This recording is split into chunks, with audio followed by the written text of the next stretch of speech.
Da vidam Ohrid, struga da vidam. Tamo darbite prirodna sila so sata raskoški rasturala. Bistro jezero gledaš belejt ili od veter silno temnejt. Pole pogledaš il planina, segde Boževa ljubavina.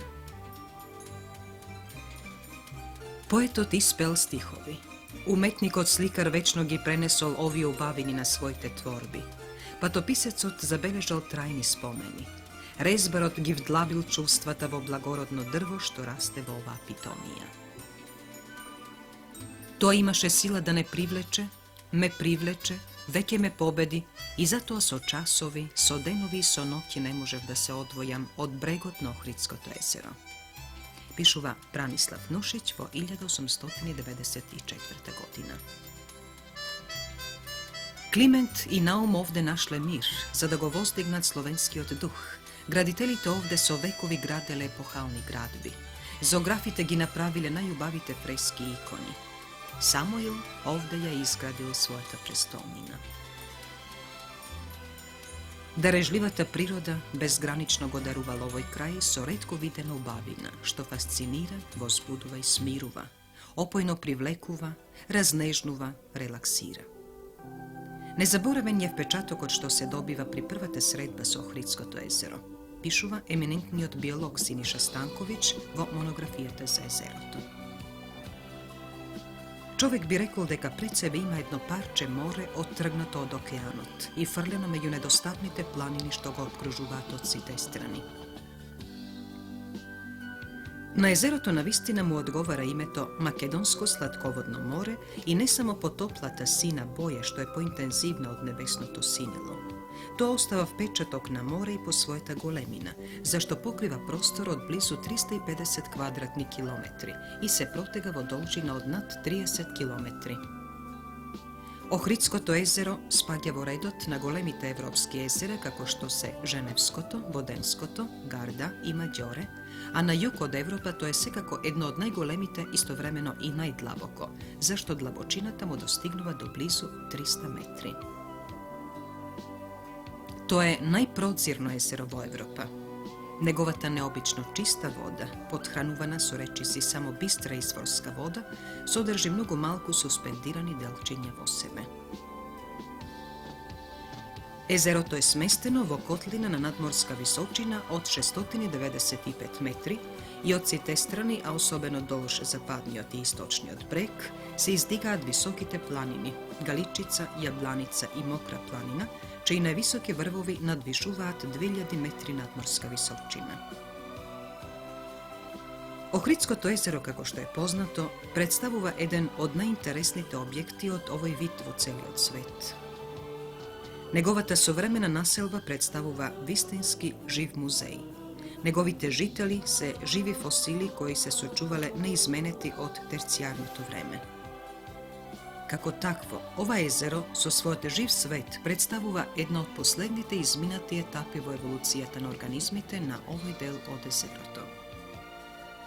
Vo ovoj star bazen danes se prodolžuva evolucijata što počnala pred mnogo milioni godini. Доктор Хаджишче, животот на Охридското езеро последниве децении е тесно поврзан со работењето на Хидробиолошкиот завод од Охрид. Неговото работење известно е дека има пошироко и светско значење. Што е предмет на работењето на ова ваша институција? Hidrobiološki zavod vrši kompleksni limnološki istraživanja na Ohridskото езеро. По-конкретно објаснето, тоа значи дека се проучуваат физичко-хемиските карактеристики на водата и седиментите во различни региони на езерото, неговите животни заедници, интеракциите во рамките на заедниците, интеракциите помеѓу поедини заедници и биотопот во целина, како и идиоекологијата на најзначајните компоненти на тие заедници. Ова се фундаментални истражувања, какви што се вршат во многобројни лимнолошки центри ширум светот. С оглед на големата старост на Охридското езеро, како и неговото богатство со ендемити, посебна проблематика во програмските задачи на Заводот се проблемите на реликтноста, ендемизмот и интравакустричната специјација. Иако фундаментални, сиве овие истражувања имаат и многу големо апликативно значење во определувањето на квалитетот на водата, во предлагањето на мерки за заштита на езерото, во рационалното искористување на езерото како риболовен објект, за законска регулатива и слично. Освен тоа, големо прашање е дали Охридското езеро ќе беше внесено во регистерот на УНЕСКО за светското природно богатство, ако не постоја извонредните резултати на проучувањата на ендемичниот растителен и животински свет и нивната еволуција, која во езерото се обавува, така да се каже, пред нашите очи. Најнепосредно практична работа на Заводот е порибувањето на Охридското езеро со по неколку милиони вештачки одгледани личинки и подмладок на Охридска пастрмка. Слично само на неколку езера во светот, Охридското езеро содржи во себе си и има чува еден свет кој што се среќава само тука и никаде на друго место во светот. Таков е случајот со повеќе групи, како што се групата на црвите, на раци, особено на полжавите, кои спрема досегашните проучувања над околу 90% живеат само тука и никаде на друго место во светот. Рибите имат во основа иста карактеристика, затоа што околу 60% од нив се сврзани само за Охридското езеро, било како видови или како подвидови. Тука да ја спомениме меѓу другото во прв ред познатата Охридска пастрмка, позната уште како салмолетника, Охридската белвица, тоа значи двете охридски пастрмки, и уште некои видови од фамилијата на кракот. Поради своите исклучителни вредности како природен феномен, Извршното биро на Меѓународниот комитет за светското културно и природно наследство во 1979-80 година Охридското езеро е внесено во регистарот на светските природни реткости и на тој начин е ставено под заштита на УНЕСКО како интегрално богатство под назив Охридско природно и културно-историско подрачје. Досега во списокот на светското културно и природно наследство се внесени вкупно 85 културни и природни богатства, од кои 7 од Социјалистичка Федеративна Република Југославија.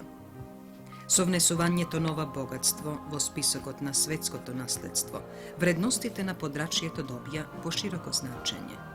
Според Конвенцијата за заштита на светското културно и природно наследство, овој статус на езерото за нашава земја значи и сериозна и поголема обврска и грижа за неговата ефикасна заштита, зачувување, популаризација и афирмација.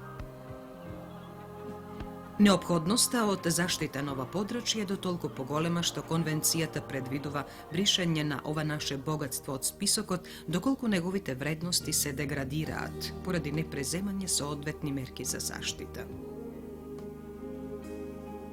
Но денес, тоа езеро што мами и привлекува, се опира на секој атак што може да го запре животот во него, да му го засани блескавиот сјај. Носител на сето тоа е современата цивилизација и човекот.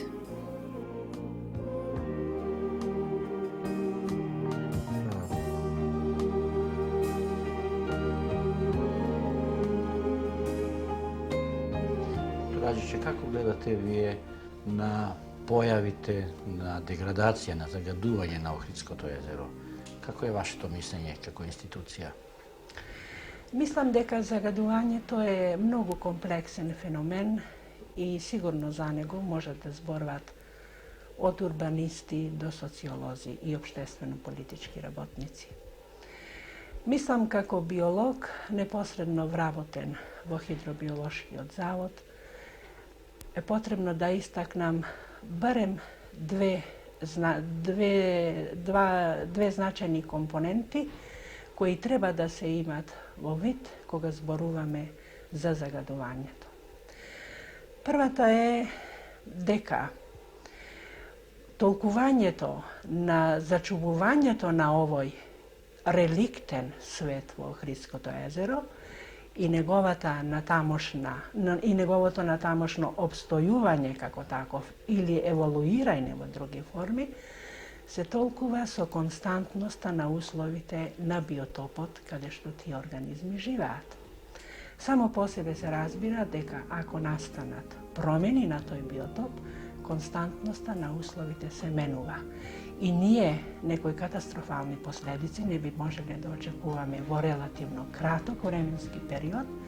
Загадувањето е кумулативно, условите се менуваат и нормално е да се очекуваат промени во реакцијата на тој жив свет, можда некои дори да исчезнат.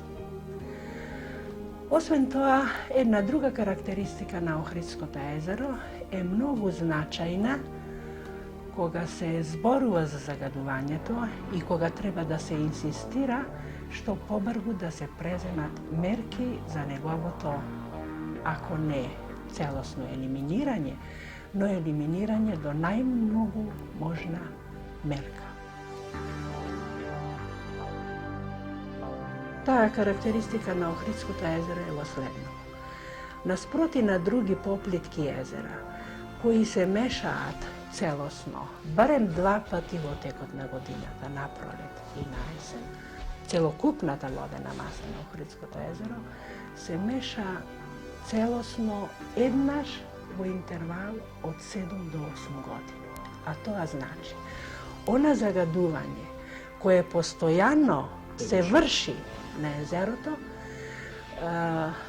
загадувачките елементи се концентрираат кумулативно, особено во седиментите на езерото. Тешките метали, други загадувачи, и кога тоа е наталожено во периодот од неколку години на дното на езерото, во она година, а тоа се години кои се исклучително студени за време на зимата и кога има многу јаки ветрови, се она што се сталожило на дното, на некој начин ќе се рециклира во слободните води на езерото и ќе се вклучи во сите процеси на органска продукција, примарна, секундарна и така натака, се до човекот. Денес заштитата на Охридското културно-историско и природно подрачје се остварува врз основа на повеќе посебни републички и други допирни закони, како и со посебни нормативни акти на општините Охрид и Струга.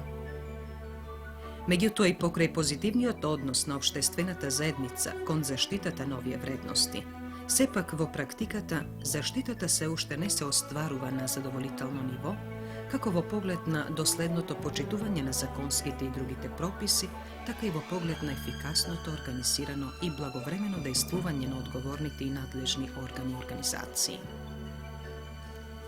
Основна карактеристика на состојбите и проблемите во заштитата на интегралното богатство е големиот расчекор меѓу осознаената потреба, стручна, научна и општествена заштита и практичното остварување на заштитата. Тоа е посебно карактеристично во поглед на следните појави: заштита на водите од загадување, пренагласена урбанизација на крајбрежниот простор и фаворизирање на туризмот. Се очекува со изградбата на системот за заштита на Охридското езеро од отпадни и други загадени води да бидат елиминирани сегашните штетни процеси. Меѓутоа, изградбата на колекторот се уште е во фаза на организационо-подготвителни работи.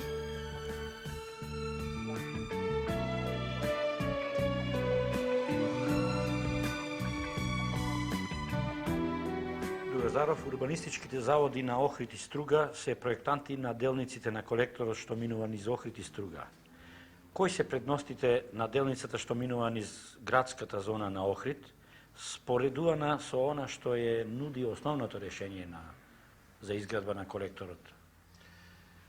Со урбана организација за водоканализација Охридско езеро Струга, нашите 2 заводи, а програма на извршните совети и програма на инвеститорот, изготви еден проект за делниците кои поминуваат низ градските зони на Охрид и Струга. За концепцијата на делници што врви низ градот Охрид, ќе ги кажам кои се предностите на таа концепција. По решението првобитно, концепцијата по основното решение, односно, врше по булеварот на револуцијата и одеше до пумпната станица Даљан.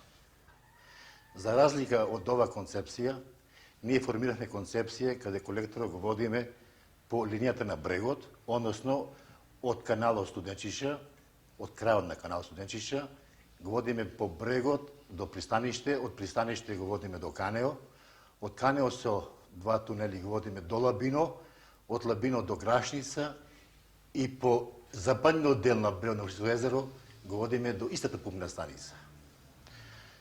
Кои се нова варијанта предносите?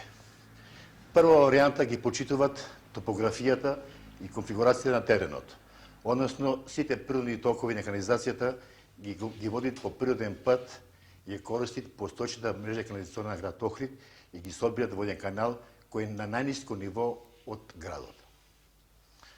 Второ, ова варијанта немат карактер на рушење, односно не руши никакви објекти кои се од карактер за инфраструктура, канализација и водоводна ова улица постоеча, осветление, петет инсталации, сигнализација семафорска. Конечно, немаме никакви имотноправни односи во ова варијанта, нашата варијанта, дури горе разбира се и таква проблематика е присутна.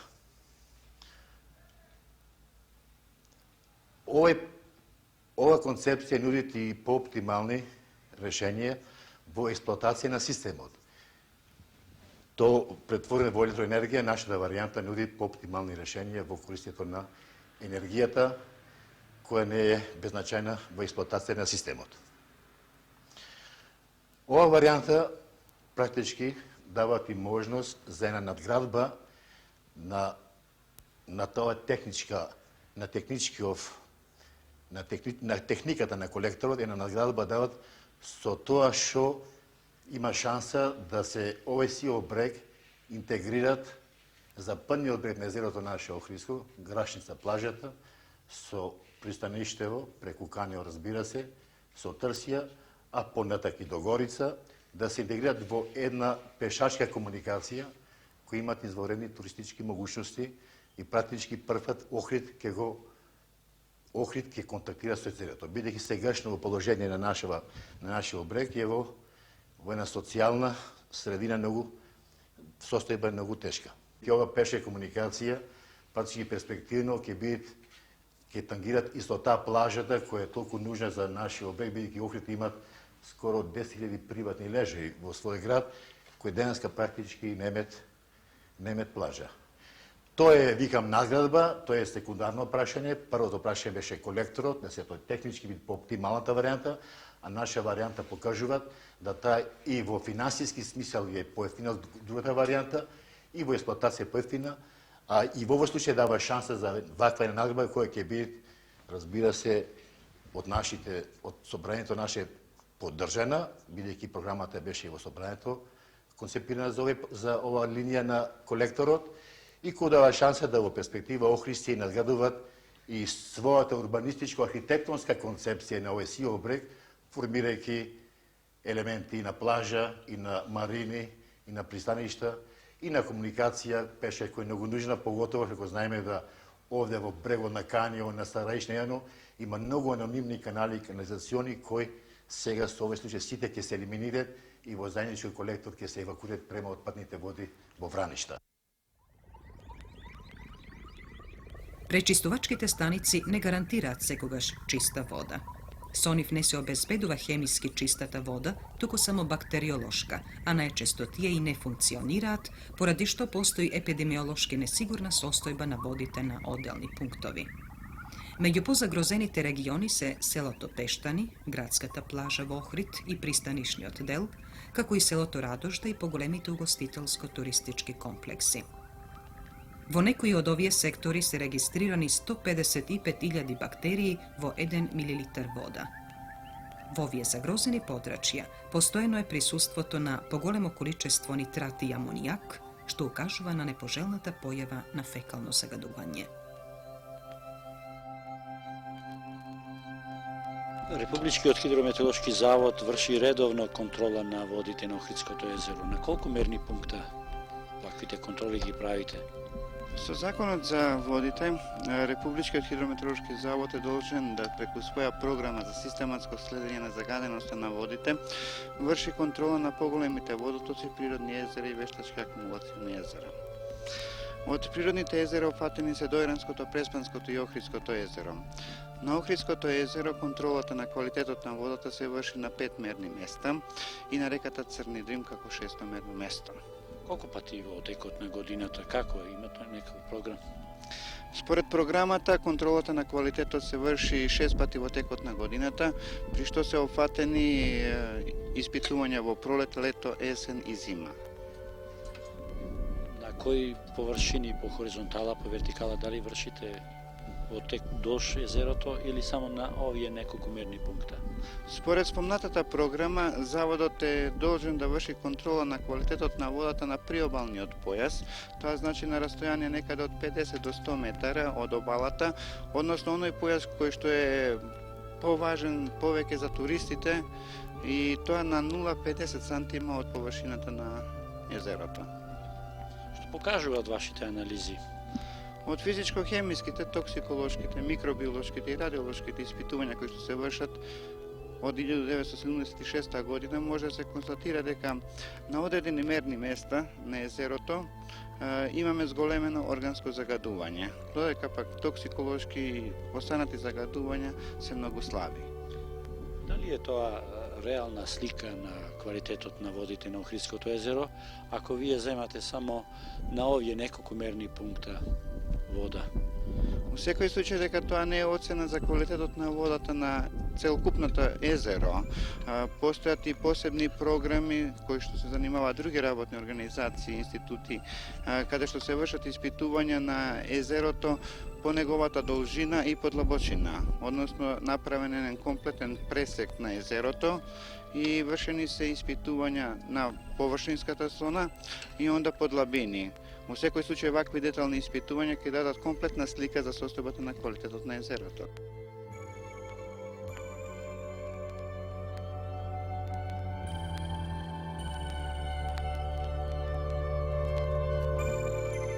Во потесното подрачје на Охрид е присутно влијанието на индустриските отпадни води.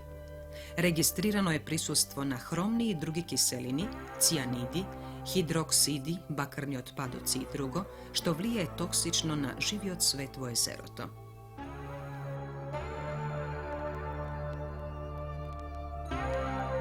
Ова е една од ретките пречистителни станици во нашата република, а според тоа и во Охрид овде е единствена. Што се пречистува, кои отпадни води, од кои процеси? Во нашата фабрика од погонот површинска заштита, во кој што претежно преовладуваат хромни води, алкално кисели води и цијанидни води, и во станицата која што постои се врши третман на тие води, кои што доваѓаат преку одвоени канали, посебно од хромните и алкално киселите води. Ова пречистителна станица успева ли до крај да ја пречисти отпадната вода која се влива во Охридското езеро? Во главном резултатите кои што ги добиваме од Хидрометеоролошки завод се задоволителни. Денес тие врше анализи, пробизе. Да, па ќе видиме. Мислам, нашиот инструмент кој што ги регистрира овие неутрализација и редукција на хром и цијаниди дават во граница на дозволена концентрација.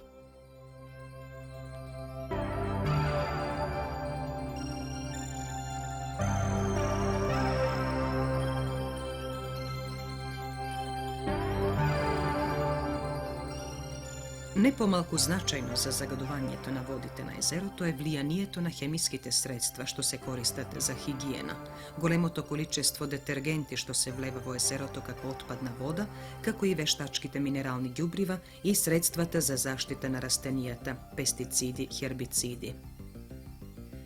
Голем дел од овие препарати преку подземните води се инфилтрираат во езерскиот базен и на тој начин ја зголемуваат загаденоста на водата, ја стимулираат органската продукција и го забрзуваат процесот на еутрофизацијата.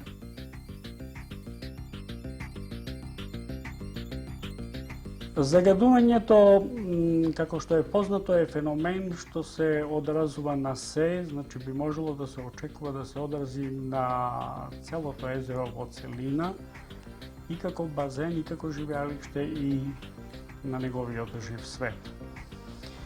За среќа, езерото се уште се одржува во својата природна состојба во принцип, меѓутоа паралелно со тоа суочени сме со појави на загадување, кои што се манифестираат особено во Охридскиот залив, таму каде што се вливаат неговите притоки, населбите, туристичките објекти и така натака, и така натака.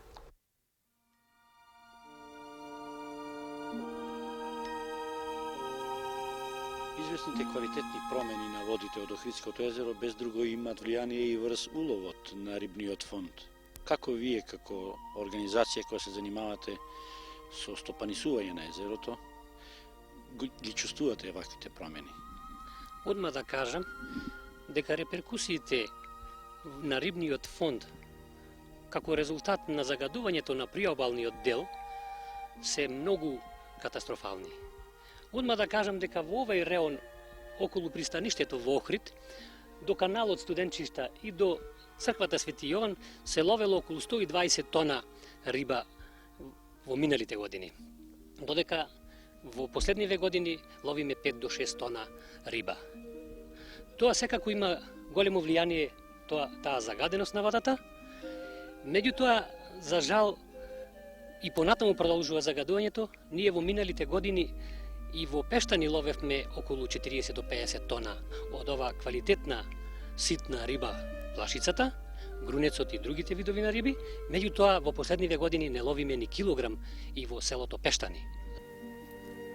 Достигнатиот степен на урбанизација на крајбрежјето на езерото од аспект на заштитата на Охридското природно подрачје веќе станува загрижувачки. Експанзијата на населбите што добиваат издолжена форма води кон нерационална и непогодна организација на користењето на урбаната опрема и инфраструктурата, а со тоа создава и посебни тешкоти во обезбедувањето ефикасна заштита на езерото. Доктор Чадор, Републичкиот завод за заштита на природните реткости врши надзор врз спроведувањето, надзор и увид врз спроведувањето на законските одредби кои регулират материјата околу заштитата на нашите природни езера и останатите природни реткости. Колку се тие спроведуваат кога се работи за заштитата на Охридското езеро? Прашањата ви се можни, актуелни и деликатни и заслужуваат посебен третман. Законите што ја регулираат заштитата на природата и природните реткости, а посебно Законот за заштита на Охридското, Преспанското и Деоренското езеро, се можни прецизни во своите формулации. Во Законот за заштита на езерото речено е дека се забранува внесување нови речни водотоци, внесување опасни материи по човекот да живи од свет на езерото, внесување на штетни материи што би можели да предизвикат хемиски, физички, биолошки и други промени на езерата, внесување материи и предмети што можат да предизвикат морфолошки промени на езерата и испуштање во езерата масло и нафта од бродовите и другите пловни објекти. Сепак, во практиката инспекцијските служби не се ефикасни. Погрешно би бил судот за ефикасноста на овие служби ако нивната активност и резултати зборуваме без огледување на многу други околности. Овие органи се само истурена рака на општествената заштита, а таа може да функционира под услов ако е доволно активен целокупниот механизам што ја регулира заштитата. Во регионалниот просторен план на Охрид, Струга и Ресен издвоена е интактна зона по должината на крајбрежјата на двете езера, а со урбанистичките планови или со плановите за реализација во тој простор се дозволени разновидни активности. Ево некои примери за тоа. Сечењето на трската пред автокампот Ливадиште, пред автокампот Андо Дуков, во непосредната близина на Билјаните извори и во пределот на Елешица. Во интактната зона, и тоа во непосредната близина на градот Охрид, дозволена е депонија на тврди отпадоци и експлоатација на природен тресет. Во истата зона дозволена е изградба на општествени индивидуални трајни градби.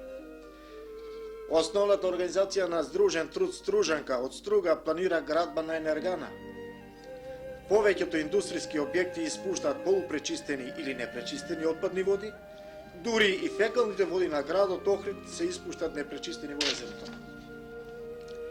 Инспекцијските служби не се ефикасни во заштитата и поради фактот што нивните ингеренции се движат само до границата на сторениот деликт, а причините за отстапувањето од законот се надвор од нивната компетенција. Тие не можат да бидат ефикасни ако собранијата на двете општини преќутно се сложуваат со лов на малумерна пастрамка и до 18 тони годишно, или дозволуваат масовен лов на истиот вид во период на најстрога забрана. За санкционирање на вакви престапи, како што реков, нужна е поширока општествена грижа и спрега. Дали презема нешто вашиот Завод за заштита на природни реткости, конкретна мерка? Ние, покрај информациите што ги нашите екипи се веќе на терен и вршат тие непосреден увид и носат бројни документи од такви состојби. Меѓутоа, резултатите се уште се мали. Постапката каква е кога се констатира некаков престап, ако можеме така да кажеме? Постапката е нормална. Прво се воспоставува врска со причинителот на штетите или на деликтот. Ако тоа не помогне, тога се оди со повисоките форуми, со општините, например, или со соодветните комитети во општините. Ако и тоа не помага, ние ќе бидеме присилени да примениме и законска мерка, односно да покрениме акт за пред суд.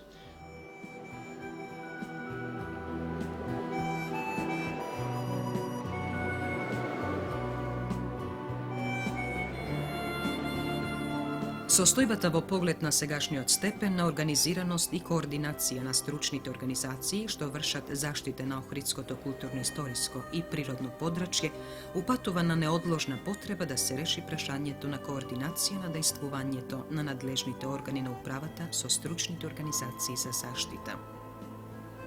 Посебно во општините Охрид и Струга и републичките органи надлежни за области што се допирни со заштитата.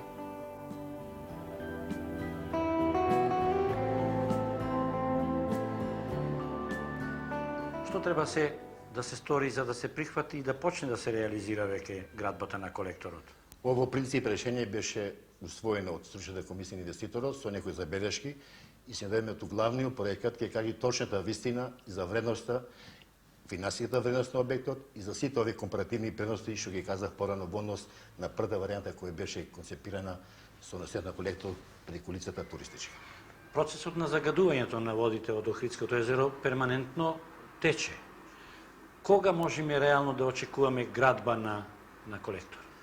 Затоа не сум компетентен да кажам, бидејќи тоа е веќе во други релации, али мислам од објектот не може се драматизира многу, бидејќи вредноста на негов стинок ќе биде испод 100 милиарди динари и неутрализација може да биде практички во една година, се пред година и пол да се реализира. Разбира се, со усвајањето на главниот проектот и на делниците и на целокупната траса од Студенчишта до Враништа, односно по некоја варијанта нова што и Струга предлага, што има исто елементи за конструктивно мислење, да се дислоцираат поглед до старото Дабовјани. Интердисциплинарниот пристап кон согледувањето и разрешувањето на овие проблеми, тимскиот систем на работа и свеста за одговорност во исходот на одредените зафади, се голема гаранција, вели нашиот општественик Никола Бошале во своето дело Охридски Флоридус. Проблемот пред кого стоиме е премногу сложен, деликатен и одговорен за да може да и се довери на одредена струка, наука и дисциплина. Затоа спрегата на научната мисла, како од природните, така и од општествените науки, развиената свест и култура на граѓаните спрема ваквите вредности на природата и социјалната историја, на творештвото и практичната упорност да се обстои на изградените начела, се надеж дека ќе го сочуваме и Охрид и Охридското езеро со неговите изворни вредности и благодети. Многу корења на чистината и на бистрината имат во свеста на луѓето. Од тука би се рекло дека езерото може да го заштити човекот. Нешто слично како што и природата успеала ни сите тие милениуми да го сочува во својата исконска равнотежа. Ова особено се однесува за индустријското време, кое така амбициозно сака да се остварува и на ова тло, иако знаеме дека од искон богатствата што ги гледаме во крајобалието на езерото не се тука сработени во најчест случај. Луѓето оделе далеко да сработат и биле милозливи према кроткоста, према питомоста на тој природен крај. Сега амбициозно одиме и сакаме тука да стопанисуваме. Да стопанисуваме во тој амбиент и можеме да донесеме тешки последици, не само по флората и фауната, туку и по човекот, по нашето поимање на животот и на убавините. Научниците тврдат дека се врши атакт со осовременувањето на животот, со современата урбанизација и цивилизација, воопшто речено, на Охридското езеро. Јас токму појдов од една таква предпоставка и мислев дека за да се сочува чистото и бистро езеро, не треба само да се загледаме во тоа чистенство и да ги изоштриме категориите за да обезбедиме едно чисто езеро, онакво какво што сме го имале од милениум. Многу фактори делуваат на современиот живот кои го отежнува животот и во езерото и покрај езерото.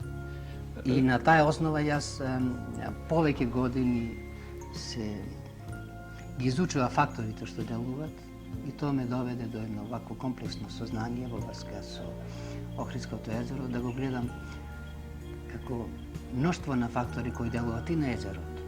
Исто така како што езерото делувало на културното наследство и на човекот кој живеел на тие простори.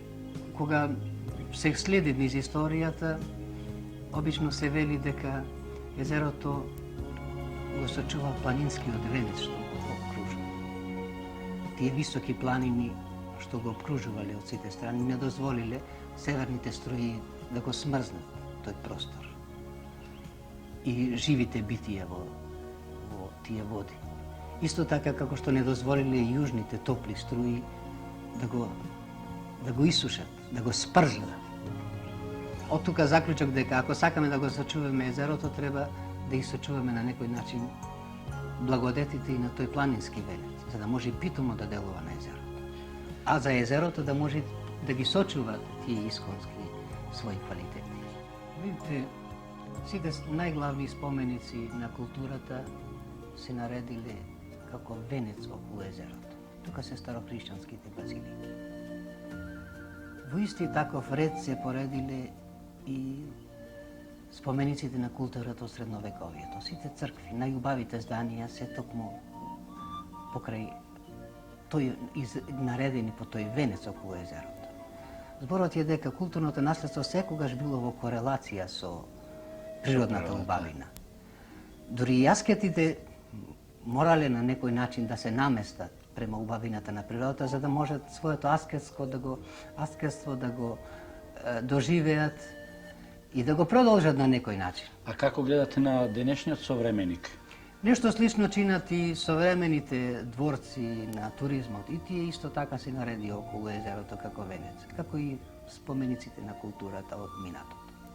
Нешто слично се редат покрај езерото, подобно на овие споменици на културата и луѓето. Па и тие сакат својата куќа, својата вила или викендица да ја наместат, како да местат споменик што треба да векуваат милениум.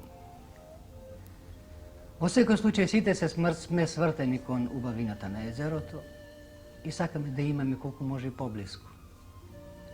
Али тоа придонесе да се толку многу намножи човекот околу езерото, што веќе езерото мораме да го вардиме не сега од природните стихии, туку од стихиите што извираат од човекот и од неговите амбиции брзо и квалитетно да се оствари.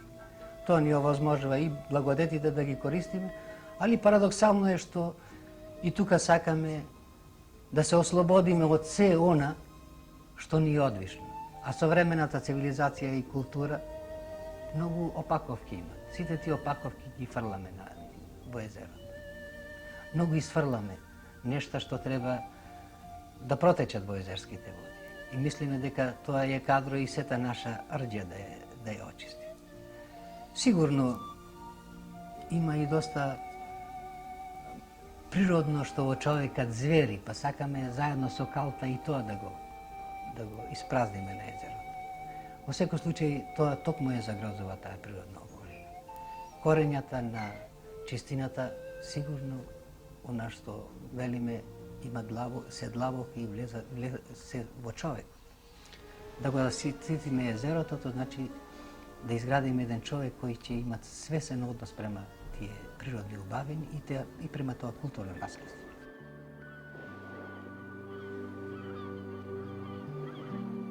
Građaните što vekuvale nova počva i na Kraјбрежје имале норми и традиции што важеле за ова поднебје. Тие имале своји спробани уверувања што одзвонувале како аксиоми. Свој животен стил за живење покрај езерото и во соодноси со него граделе култ, верувања. Имале своја култура за питомоста на овој крај. Пораките што допираат од тие традиции бараат изучување, разбирање, за да се зачува оно трајното од тоа животно искуство. Природните реткости во езерото обстојувале со милениуми и таа природна рамнотежа не сме да се наруши низ насилството за обогатување во еднократна и дневна корист. Современикот презема историска одговорност за вистинската улога во питомото поднебје и во царството на благите и кротки ритми.